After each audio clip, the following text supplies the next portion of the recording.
ఇప్పుడు ఉన్న పరిస్థితుల ప్రకారంగా అయితేనండి 2 కేసులు అంటే వీళ్ళ మీద కేసు పెట్టిన విషయం గాని, రామ్ సింగ్ మీద, సునీత రెడ్డి, రాజశేఖర రెడ్డి మీద పెట్టిన కేసు విషయంలో క్వాష్‌కెళ్ళింది ఒకటి. హ్మ్. అవినాష్ రెడ్డి బెయిల్ రద్దు చేయాలనేది మరొకటి. హ్మ్.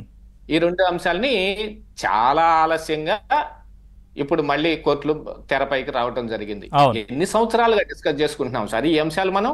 అవును. వాళ్ళ మీద కేసు పెట్టి కూడా సంవత్సరాలు అవుతుంది. రామ్ సింగ్ విచారణాధికారిగా ఉన్నప్పుడు చేసిన దాంట్లో ఆయన మీద ఈ ఈ హత్య కేసులో పాల్గొన్న సునీల్ యాదవ్ కావచ్చు, మిగతా ఎవరో వీళ్ళందరూ రామ్ సింగ్ మీద కేసు పెట్టిన అంశంలో హ్మ్. ఇప్పుడు మళ్ళీ తెరపైకి వచ్చింది. అంటే వ్యవస్థ యొక్క దారుణమైన పతనం ఇక్కడ మనం చూస్తా ఉన్నాం.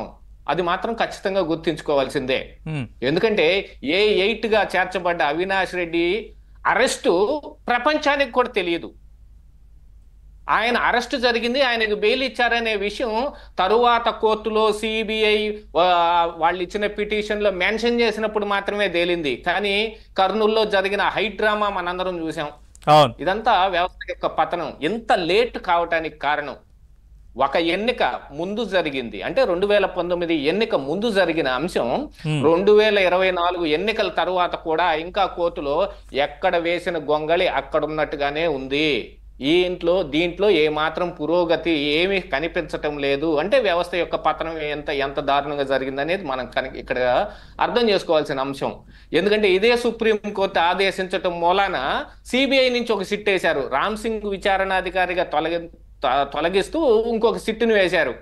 ఆ సిట్టు చెప్పిన చాలా అంశాల ప్రకారంగా మరి ఎక్కడికి వెళ్తుందో, ఏం జరుగుతుందో, వివేక హత్య కేసు ఏమవుతుందో కూడా ఈ రోజుకి తెలియని అంశం. అయితే ఇందులో క్వాష్ పిటిషన్ కోసం ఈ సునీత గాని, నర్రెడ్డి రాజశేఖర రెడ్డి గాని, రామ్ సింగ్ గాని సుప్రీంకోర్టు దాకా వెళ్ళటం, దాంతో పాటుగా అసలు సిబిఐ అడగాల్సిన అవినాష్ రెడ్డి బెయిల్ రద్దు అంశాన్ని సిబిఐ అడగకపోతే సునీత సుప్రీంకోర్టుకు వెళ్ళి ఆవిడ అక్కడ పోరాటం చేయాల్సి వచ్చింది. అంటే సిబిఐ పాత్ర